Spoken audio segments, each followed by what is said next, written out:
వీరత్వానికి సర్వాయి పాపన్న గౌడ్ ప్రతీక అని సీఎం కేసీఆర్ అన్నారు. ఇవాళ సర్వాయి పాపన్న 372వ జయంతి సందర్భంగా సీఎం కేసీఆర్ ఆయన చిత్రపటానికి పూలమాల వేసి నివాళులర్పించారు.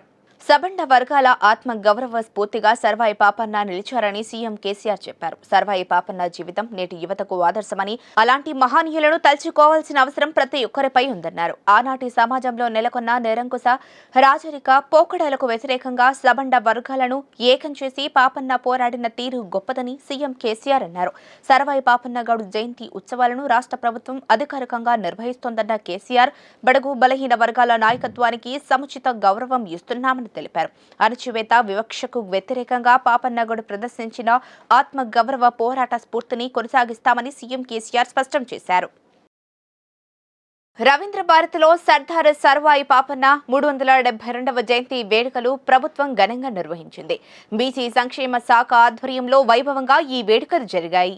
సాహసమే ఊపిరిగా, ధైర్యమే ఆయుధంగా బహుజనుల్ని చైతన్యవంతం చేసి ఏకం చేసిన మహావీరుడు సర్దార్ సర్వాయి పాపన్న గౌడ్ అని మంత్రి గంగుల కమలాకర్ అన్నారు. పెద్దలను కొట్టి పేదలకు పంచిన మహామనిషి ఆయన పోరాట పటిమను స్మరించుకున్నామన్నారు మంత్రి గంగుల కమలాకర్. సర్దార్ని ఏ ఒక్క కులానికో పరిమితం చేయొద్దని, యావత్ తెలంగాణతో పాటు జాతి ఆస్తి అని మంత్రి గంగుల అన్నారు. బహుజనుల సంపూర్ణ ప్రతీక సర్దార్ సర్వాయి పాపన్న అని మంత్రి శ్రీనివాస్ గౌడ్ అన్నారు. సర్వాయి అనే పేరు తన సైన్యాధ్యక్షుడై అమరవీరుడైన రజకుని పేరుని కలుపుకొని సమైక్య పోరాట యోధున్నన్నారు మంత్రి. 33 కోటల్ని జయించి గోల్కొండ కోటతో పాటు మొఘలులు ఆక్రమించిన కాకతీయుల కోటను సైతం గెలుచుకున్నారని ఆయన తెలిపారు. నేను ఈరోజు ఎందుకు కరీంనగర్ పోవాలంటే చరిత్ర మొత్తం కూడా అందరూ చెప్పారు. సర్వాయి పాపన్న చరిత్ర గొప్ప చరిత్ర. ఈరోజు చాలా మందికి సర్వాయి పాపన్న తెలంగాణ రాష్ట్రం రాకముందు తెలియకపోవచ్చు, కానీ మా జిల్లాకు సుపరిచితుడు. తన చనిపోయిన కరీంనగర్ జిల్లా ఉస్మానాబాద్ అని చెప్పేసి చరిత్ర చెప్తుంది. అందుకే ఎప్పుడు పెట్టిన విధంగా కరీంనగర్ ఎప్పుడో మేము సర్వాయి పాపన్న విగ్రహాన్ని పెట్టుకున్నాం. ఈరోజు నేను వాస్తవంగా ఇక్కడ అటెండ్ కావాలి, కానీ అధికారిక కార్యక్రమం చేసుకొని నేను కరీంనగర్ వస్తా అని చెప్పేసి నాకు సమయం కూడా పెంచుకున్నా. కాబట్టి మీరు అందరూ అవకాశం ఇస్తే డెఫినెట్ గా నేను కరీంనగర్ పోవాలి. కాబట్టి అందుకే అటెండ్ అయ్యి సీనియర్ అధ్యక్షుడు నడిపిమన్నాము, కానీ నేను అతిథిగా వచ్చేసి వెళ్ళి కరీంనగర్ పోవాల్సింది. కాబట్టి మీరు అందరూ అనుమతులు చెప్పుకుంటూ డెఫినెట్ గా రాబోయే కాలంగా భావి తరానికి ఈ సర్వాయి పాపన్న యొక్క చరిత్ర చెప్పాలి. గతంలో సమైక్య పాలకులు చరిత్రను చెరిపేసే ప్రయత్నం చేసిరు, కానీ చరిత్ర చెరిపేసి జరిగేది కాదు. కళాకారులు, కవులు ఎప్పటి నుంచో కూడా ఈ సర్వాయి పాపన్న యొక్క చరిత్ర చెప్తూనే వచ్చారు. ఈరోజు తెలంగాణ రాష్ట్రం వచ్చిన తర్వాత అధికారికంగా ఈరోజు ప్రజలకు చెప్పే దిశగా వచ్చింది. కాబట్టి సోదర సోదరిమణులారా, మరి ఒక్కసారి నేను ముగించే ముందు చెప్తున్నాను, సర్వాయి పాపన్న గారు లాంటి కానీ, దొడ్డి కొబ్బరి లాంటి వాళ్ళు కానీ ఎంతో మంది మహానుభావులు తెలంగాణ గడ్డ మీద పుట్టారు. చాకలి ఐలమ్మ గారు లాంటి కానీ ఎంతో మంది మహానుభావులు పుట్టిరు. వారందరూ కూడా ఈరోజు వెనుకబడిన కులాల కోసం పనిచేశారు. కాబట్టి వాళ్ళందరూ వెనుకబడిన కులాల ఆశగా వాంచుకుంటే రాబోయే కాలంలో సర్వాయి పాపన్నలు బడుగు బలహీన వర్గాలందరూ కూడా కలిసి మనం ఈ యొక్క జయంతి కార్యక్రమం చేయాలని చెప్పి మిమ్మల్ని మనస్ఫూర్తిగా కోరుకుంటూ, ప్రభుత్వ పరంగా మా ముఖ్యమంత్రి గారు కూడా ఇంత అవకాశం కల్పించినందుకు వారిని మరొక్కసారి వారికి కృతజ్ఞతలు చేసుకుంటూ సెలవు వేసుకుంటున్నా. జై తెలంగాణ, జై కేసీఆర్. రాష్ట్రంలో ప్రాథమిక వైద్యాన్ని బలోపేతం చేయడానికి ప్రభుత్వం కృషి చేస్తోందని వైద్య ఆరోగ్య శాఖ మంత్రి హరీష్ రావు తెలిపారు. అందులో భాగంగానే బస్తీ, పల్లె దవాఖానాలను ఏర్పాటు చేసి అనుభవజ్ఞులైన వైద్యులను, సిబ్బందిని అందుబాటులో ఉంచినట్లు మంత్రి పేర్కొన్నారు. హైదరాబాద్ నారాయణగూడలోని శ్వాస ఆసుపత్రి 25 సంవత్సరాల సిల్వర్ జూబ్లీ ఉత్సవాలలో మంత్రి హరీష్ రావు పాల్గొన్నారు. సీఎం కేసీఆర్ రాష్ట్రంలో అన్ని వర్గాల ప్రజలకు వైద్యాన్ని మరింత చేరువ చేయడానికి ప్రాథమిక దశలోనే పల్లా, బస్తీ దవాఖానాలు ఏర్పాటు చేస్తున్నామని అన్నారు. తెలంగాణ డయాగ్నోస్టిక్ ద్వారా 57 రకాల ఉచిత పరీక్షలు చేస్తున్నామని, 350 బస్తీ దవాఖానాల సేవలు చేరువ అయిన తర్వాత ఫీవర్, ఉస్మానియా, ఇతర ఆసుపత్రుల్లో ఓపీకి వచ్చే వారి సంఖ్య తగ్గిందని తెలియజేశారు. బీపీ 25-30% కూడా వస్తుంది ర్యాండమ్గా చెక్ చేస్తే. చాలా అంటే లైఫ్ స్టైల్స్ మారడము, ఫుడ్ హ్యాబిట్స్ మారడము, స్ట్రెస్ లెవెల్స్ పెరగడము, దాంతో చాలా పెరుగుతా ఉంది. So they don't know that. మేము ఎప్పుడైనా చెక్ చేయడానికి మా డాక్టర్స్ పోతే నాకెందుకు బీపీ ఉందే మై అచ్చావు మచ్చాయి నకో నకో నకో అంటుంది. అరే థైరో బై అని పకడ్కే ఉస్కా చెక్ కరితే ఉస్కు బీపీ నికల్ అంటే ఏం జరుగుతుందంటే వాళ్ళకి తెలియట్లేదు. సో వాళ్ళు ప్రాపర్గా దాన్ని యూజ్ చేయగలిగితే, వాడుకోగలిగితే వాళ్ళ లైఫ్ స్టైల్ పెంచుకోవచ్చు, సీరియస్ డిసీజెస్ రాకుండా కూడా కాపాడుకునేటువంటి అవకాశం ఉంటుంది. సో 100% స్క్రీనింగ్ కంప్లీట్ చేయాలండి. ఎందుకంటే క్యాన్సర్ కూడా బాగా పెరుగుతూ ఉంది. మెమోగ్రఫీ కానీ అదర్ క్యాన్సర్ డిసీజెస్ మీద కూడా స్క్రీనింగ్ పెంచాలండి. ఇప్పుడు ఈ టీబీ విషయంలో కానీ 100% ప్రతి పౌరుడి కూడా మేము స్క్రీనింగ్ చేసి ప్రాథమిక దశలో గుర్తించి మెరుగైనటువంటి వైద్యాన్ని అందించాలనేటువంటి ఒక ప్రయత్నం మేము రాష్ట్ర ప్రభుత్వంలో చేస్తాము. తప్పకుండా ఆ ప్రాథమిక ఆరోగ్యాన్ని మరింత బలోపేతం కూడా చేస్తాం. సో అన్ని రకాల పరీక్షలు కూడా మీరు ఇందాక అన్నారు పిహెచ్సిలను కూడా మేము డయాగ్నోస్టిక్స్తో లింక్ చేసినాం. సో పిహెచ్సిలో ఎవరైనా బ్లడ్ టెస్ట్ చేస్తే అది 24 గంటల్లోగా ఆ పరీక్ష ఫలితాలు పేషెంట్ మొబైల్కి పంపిస్తున్నాం, డాక్టర్ గారి మొబైల్కి కూడా పంపిస్తున్నాం. సో దట్ ఏంటంటే వాళ్ళు ఇంకా further treatment according to the test results వాళ్ళు చేసేటువంటి అవకాశం ఉంటుంది. మీరు ఏ ప్రాథమిక ఆరోగ్య కేంద్రంలో రాష్ట్రంలో పోయి మీరు బ్లడ్ టెస్ట్ ఇచ్చినా ఇంకా ఇతర టెస్ట్లు ఇస్తే 24 అవర్స్లో ఆ టెస్ట్ రిపోర్ట్స్ మొబైల్కి పంపిస్తాం. పేషెంట్ మొబైల్కు డాక్టర్ మొబైల్ కూడా పంపించే ఏర్పాటు కూడా చేశాం. స్వతంత్ర భారత వజ్రోత్సవాలలో భాగంగా నగరంలోని అంబర్పేట స్పోర్ట్స్ కాంప్లెక్స్ లో ఆటల పోటీల కార్యక్రమం నిర్వహించారు. ఈ సందర్భంగా మంత్రి తలసాని శ్రీనివాస్ యాదవ్ స్విమ్మింగ్, స్కేటింగ్ పోటీల విజేతలకు మొమెంటోలతో పాటు సర్టిఫికేట్లను అందజేశారు. ఈ కార్యక్రమంలో స్థానిక ఎమ్మెల్యే కాలూరు వెంకటేష్, ముఠా గోపాల్, హైదరాబాద్ నగర డిప్యూటీ మేయర్ శ్రీమతి మోతే శ్రీలత శోభన్ రెడ్డి, స్థానిక కార్పొరేటర్లు, జీహెచ్ఎంసీ అధికారులు, టీఆర్ఎస్ సీనియర్ నాయకులు, కార్యకర్తలు పలువురు పాల్గొన్నారు. కాంగ్రెస్ ఎమ్మెల్యేలు ప్రాజెక్టులు సందర్శిస్తామంటే ప్రభుత్వానికి వణుకెందుకని టీపీసీసీ అధ్యక్షుడు రేవంత్ రెడ్డి ప్రశ్నించారు. వరదల కారణంగా నీట మునిగిన కాళేశ్వరం, ఇతర సాగునీటి ప్రాజెక్టులను పరిశీలించేందుకు వెళ్లిన ఎమ్మెల్యేలను అడ్డుకోవాల్సిన అవసరం ఏముందన్నారు. అయితే సీఎల్పీ నేత వట్టితో పాటు ఇతర ఎమ్మెల్యేలు, ఎమ్మెల్సీ జీవన్ రెడ్డిలను ప్రభుత్వం పదే పదే ఎందుకు అడ్డుకుంటోందని ఆయన నిలదీశారు. వరదల సమయంలోనే కాళేశ్వరంతో పాటు ఇతర ప్రాజెక్టులకు భారీ నష్టం జరిగిందని తాము చెబితే పట్టించుకోకుండా ప్రభుత్వం మూర్ఖంగా వ్యవహరించిందన్నారు రేవంత్ రెడ్డి. పంపు హౌజ్లు నీట మునిగి వేల కోట్ల రూపాయల నష్టం వస్తే 25 కోట్లే నష్టం వచ్చిందని నీటిపారుదల అధికారులతో చెప్పించారన్నారు. వాస్తవ పరిస్థితిని ప్రజల ముందుకు తెచ్చేందుకు వెళ్తున్న సీఎల్పీ బృందాన్ని నిరంకుశంగా అడ్డుకుంటున్నారని మండిపడ్డారు. వాస్తవాలు బయటికి వస్తాయని సీఎల్పీ బృందం పర్యటనకు ప్రభుత్వం అడ్డుపడుతోందని ఆరోపించారు. బట్టి నేతృత్వంలోని కాంగ్రెస్ ఎమ్మెల్యేలు, ఎమ్మెల్సీకి ప్రభుత్వమే ప్రాజెక్టులను చూపించాలని, లేదంటే పెద్ద ఎత్తున ఉద్యమిస్తామని రేవంత్ హెచ్చరించారు. భగవద్గీతను కించపరిస్తే సహించేది లేదని బీజేపీ రాష్ట్ర అధ్యక్షుడు బండి సంజయ్ అన్నారు. హిందూ వ్యతిరేక జెండాలను బొంద పెడతామని హెచ్చరించారు. ఇమాములకు ఇచ్చే గౌరవం అర్చకులకు ఇవ్వరా అని బండి సంజయ్ ప్రశ్నించారు. అగ్రవర్ణాలలోని పేదలకు రిజర్వేషన్లు కల్పించిన వ్యక్తి మోడీ అని తెలిపారు. అధికారంలోకి రాగానే పేద బ్రాహ్మణులను ఆదుకుంటామని హామీ ఇచ్చారు. రాష్ట్రంలో బ్రాహ్మణులకు రక్షణ లేకుండా పోయిందన్నారు. బీజేపీలో లభ్యంలు ఉండవని, గెలుపు గుర్రాలకే టికెట్లు ఉంటాయని బండి సంజయ్ స్పష్టం చేశారు. కష్టాలు ఉందంటే అది ఎవరు భరించలేరు కూడా. ఎందుకంటే మాకు కష్టం వచ్చినా, ఏ ఇబ్బంది వచ్చినా దేవునికి భక్తుడికి వద్ద వారది మీరు. మీకు వచ్చే సార్ నాకు నడుము వస్తుంది సార్, దేవుని పూజ అని చెప్పడం ఈ సమాజానికి మంచిది కాదు. గెలిచేటోళ్ళకి పక్క అడిగేస్తాను. పార్టీలో బీజేపీ వేరే పార్టీలో లాబింగ్ నడుస్తుంది. రామాయణాన్ని, మహాభారతాన్ని, భాగవతాన్ని జోగ్గా తీసే పరిస్థితి వచ్చింది. చెప్పిన చాలా సందర్భాలు చెప్పిన. ఇంకొకసారి ఎవడన్నా రామాయణాన్ని, మహాభారతాన్ని వ్యంగ్యంగా చేస్తే తప్పకుండా దాడులు చేస్తామని చెప్పినా బంద్ చేసేది. వాళ్ళ ఉదయం లేచే ప్రశాంతత కోసం భగవద్గీత, నాకు స్కూల్లో ఉన్నప్పుడు శిశుమంది స్కూల్ పోయినప్పుడు ఉదయం లేచి శాఖకు పోయినాక ఉదయం స్కూల్ పోయినప్పుడు మా శివాలయం నుంచి భగవద్గీత, అబ్బా ప్రశాంత, టెన్షన్ రిలీఫ్. ఇవాళ ఏమైంది, భగవద్గీత వింటే టెన్షన్ స్టార్ట్ అయింది. ఎక్కడ ఏమైంది, చచ్చిపోయారా అని చెప్పి. ఎవడో ఒకడు మూర్ఖుడు ఫాల్తీగాడు వాడు చచ్చిపోతే భగవద్గీత పెడితే దాన్ని ఫ్యాషన్గా తీసుకొని చచ్చిపోతే భగవద్గీత నాకు అర్థం కాదు ఇప్పుడు కూడా. బట్ ఏమంటారు, రథాలను, వైకుంఠ రథాల మీద భగవద్గీత పెడతారు. కరీంనగర్లో చెప్పిన ఎవరన్నా వైకుంఠ రథాలకు భగవద్గీత కింద టైర్లు కోసి పడేస్తా అని చెప్పిన. శ్మశాన వాటికలో భగవద్గీత దాడులు చేస్తా అని చెప్పిన. ఎవరిని ఇష్టపడమని చెప్పిన. ఇది ఒక ప్లాన్ ప్రకారం సనాతన ధర్మం, హిందూ ధర్మం మీద, మన సంస్కృతి దాడి. ఇది రాష్ట్రంలో ప్రజా సమస్యలు పట్టించుకొని సీఎం కేసీఆర్ తన వైఫల్యాన్ని కేంద్రంపై నెట్టుతున్నారని బీజేపీ జాతీయ నాయకురాలు, మాజీ ఎంపీ విజయశాంతి విమర్శించారు. రాష్ట్రంలో అధికారం వైపు దూసుకెళ్తున్న పార్టీ మరింతగా విస్తరించాల్సిన అవసరం ఉందన్నారు. రాబోయే ఎన్నికల్లో ప్రజలు సీఎం కేసీఆర్ కి గట్టి బుద్ధి చెబుతారంటున్న విజయశాంతితో మా పొలిటికల్ ప్రతినిధి Srinivas face to face. BJP జాతీయ నాయకురాలు, మాజీ ఎంపీ విజయశాంతి మనతో ఉన్నారు. చెప్పండి మేడం, తెలంగాణలో పార్టీ తెలంగాణ నాయకులు కానీ తెలంగాణకు ఇస్తున్న కేంద్ర కమిటీ ఇస్తున్న ప్రాధాన్యతను మీరు ఎట్లా చూస్తున్నారు? ఒకరొకరిగా పెద్దపీట వేస్తూ రాష్ట్రంలో ఫోకస్ పెడుతున్న ఒక సంకేతాలను ఇస్తున్న పరిస్థితిలో మీరు ఎట్లా చెప్తారు? ఇస్తున్నారు. బీజేపీకి ప్రాధాన్యత ఇస్తున్నారు. అండ్ ఇంకా ప్రాధాన్యత ఇవ్వాలి, ఇంకా అందరితో పని చేయించుకోవాలి, ఇది విస్తరించాలి. ఇది ఎందుకంటే అందరికి ఒక్కొక్కరికి పని ఇస్తే కానీ అది స్ట్రెంగ్తన్ అవ్వదు తెలంగాణలో బీజేపీ. సో స్ట్రెంగ్తన్ చేసుకోవాలంటే అందరికీ బాధ్యతలు ఇవ్వాల్సిందే కదా, అప్పుడే కదా రిజల్ట్ వస్తుంది. తెలంగాణలో బీజేపీని తీసుకురాగలుగుతాం మనం. సో దానికి తగ్గట్టుగా మనం బీజేపీ ఇంకా కొంచెం యాక్షన్ తీసుకుంటే బాగుంటుంది అనేది నా అభిప్రాయం.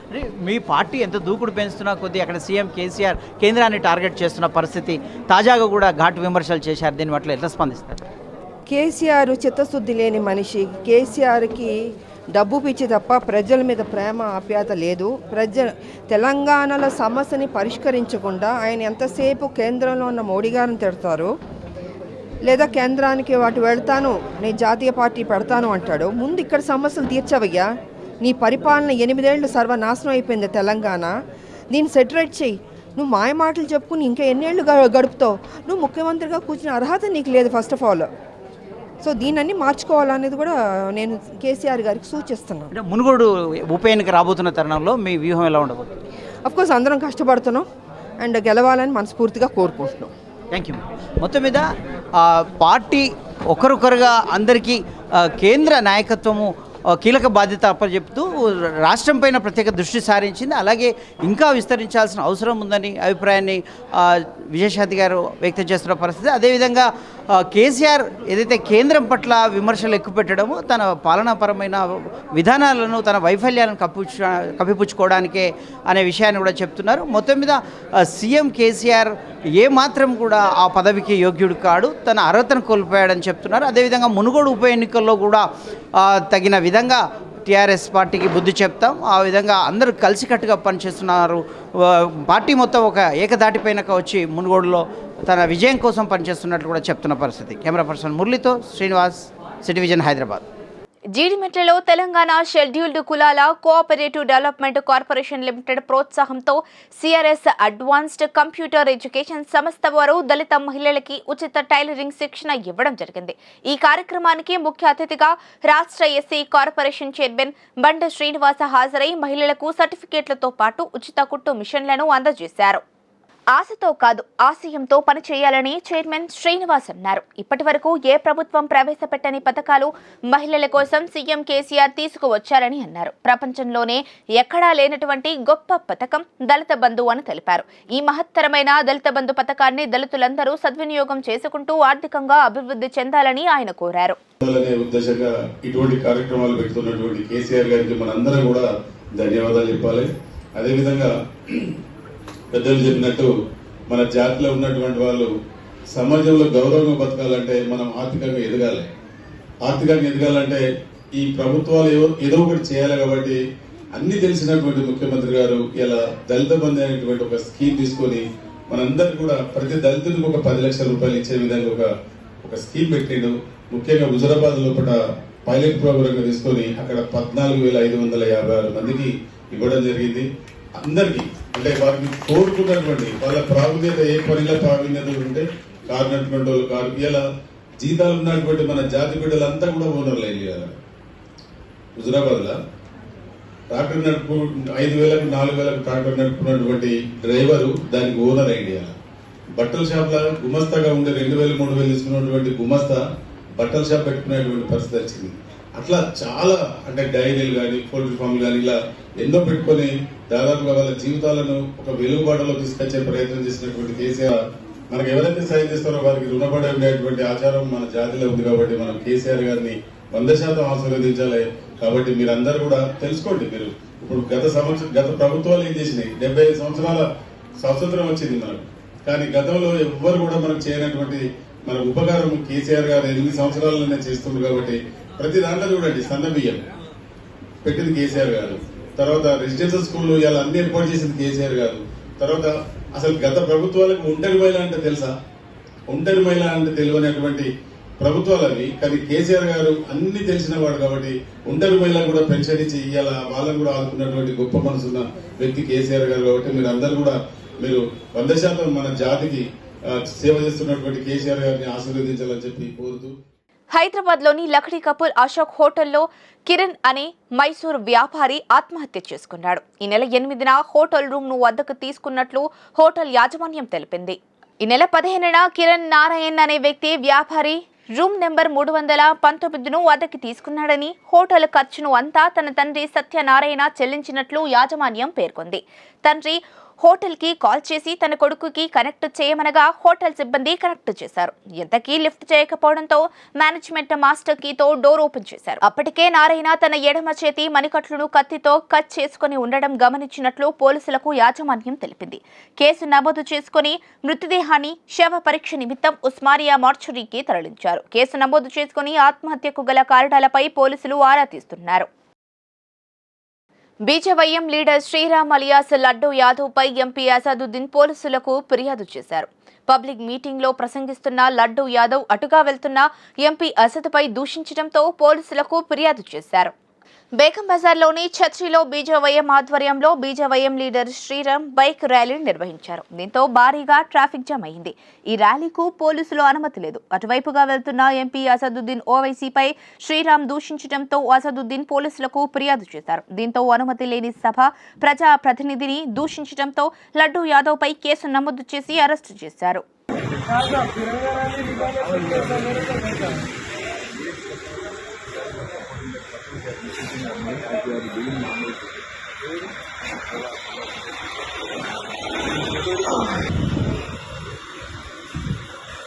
भारत माता की जय।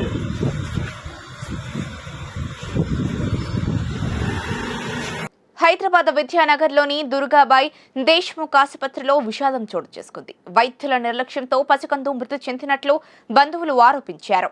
ఈ ఘటనతో ఆసుపత్రి ముందు కుటుంబ సభ్యులు ఆందోళనకు దిగారు. దీనిపై నల్లకుంట పోలీసులకు బంధువులు ఫిర్యాదు చేశారు. అనంతరం పోలీసులు ఘటనా స్థలానికి చేరుకొని కేసు దర్యాప్తు చేపట్టారు. 6:10కు ఆపరేషన్ చేశారు. 10 నిమిషాలలో ఆపరేషన్ చేశారు. మన కనీసం 2 గంటల పడుతుంది. మేము అటు పోయేస్తా తీసేసారు. చేస్తే పాపకు మొత్తం లోపల ఇమ్ము పోయింది, మొత్తం ఇమ్ముల పోయింది, ఉమ్మని తాగింది. మొత్తం డాక్టర్ వల్లనే ప్రాబ్లం అట్ అయిపోయింది దానికి. మేము ఆగస్టు 15కు జాయిన్ అయినాం. పాపకి పెయిన్స్ వస్తుంటే తీసుకొని వెళ్ళినాం. జాయిన్ చేసుకున్నారు. అబ్జర్వేషన్ అని 2 డేస్లో అబ్జర్వేషన్ పెట్టిండ్రు. పాపకి కొంచెం ఆమెకు అన్కాన్షియస్ అవుతుంది, బేబీకి బాగలేదు, మాకు సిజరీన్ చేయమని అడిగితే మాకు రూల్స్ పాస్ చేయలేదు, మాకు రూల్స్ లేదు, మేము చేయము అని అన్నారు. మేము మేము క్రిటికల్ అయితేనే చేస్తాము అని అన్నారు. నైట్ 3 o'clockకి బేబీ లోపల మోషన్ వెళ్ళింది. ఆ పేషెంటు నా కోడలు ఇన్ఫామ్ చేసింది, ఇట్లా ఉంది మేడం అని అంటే అప్పుడు ఇమీడియట్లీ రియాక్షన్ తీసుకుంటే బేబీ బతికేది. 3 o'clockకి చెప్తే వాళ్ళు 6 o'clockకి రెస్పాండ్ అయ్యింది. ఇప్పుడు మూడో రోజు కనీసం ఒక 2 hours 1 hour ముందు రెస్పాండ్ అయినా బేబీ బతికేది. డ్యూటీ డాక్టర్స్ అసలు పట్టించుకోలేదు. ఇక్కడ డ్యూటీ వాళ్ళని నిర్లక్ష్యం. మేము చెప్తే ఏం లేదు డాక్టర్, మాకు స్ట్రిక్ట్ ఆర్డర్స్ ఉన్నాయి అంటే ఆర్డర్స్ మరి ఎవరు పాస్ చేసిండ్రు, ఎందుకు పాస్ చేసిండ్రు, మొత్తం ఇట్లా అంటే బేబీ మొత్తం పూర్తిగా క్రిటికల్ అయ్యేంత వరకు చేయమని చెప్పిండ్రా. మద్యం మత్తులో మందుబాబులు చిత్తవుతున్నారు. మద్యం సేవించిన వారితో పాటు పక్కనున్న వారికి, ఇతరులకు కూడా ప్రమాదకరంగా మారుతున్నారు. తాజాగా ఓ వ్యక్తి మద్యం మత్తులో ఉండి నిర్లక్ష్యంగా లారీ నడిపి ఓ వ్యక్తి మరణానికి కారకుడయ్యాడు. మరణించిన వ్యక్తి కుటుంబీకులు పెద్ద దిక్కును కోల్పోయి తీవ్ర విషాదంలో ఉన్నారు. ఈ ఘటన జగద్గిరిగుట్ట పిఎస్ పరిధిలో చోటు చేసుకుంది. జగద్గిరిగుట్ట పిఎస్ పరిధిలోని బాలయ్య నగర్ బస్తీలో వెంకటేష్ అనే వ్యక్తి కుటుంబంతో సహా నివాసం ఉంటున్నాడు. ఎప్పటిలాగే విధులు ముగించుకుని ఇంటికి బయలుదేరాడు. కూకట్పల్లి నుంచి గాజుల రామారం మీదుగా వెళ్తున్న టిప్పర్ లారీ వెంకటేష్ ను ఢీకొట్టింది. డ్రైవర్ మద్యం మత్తులో ఉండటంతో ప్రమాదం జరిగింది. దీంతో వెంకటేష్ అక్కడికక్కడే మృతి చెందాడు. స్థానికుల సమాచారంతో రంగంలోకి దిగిన పోలీసులు మృతదేహాన్ని గాంధీ ఆసుపత్రికి తరలించారు. కేసు నమోదు చేసుకున్న పోలీసులు దర్యాప్తు చేపట్టారు.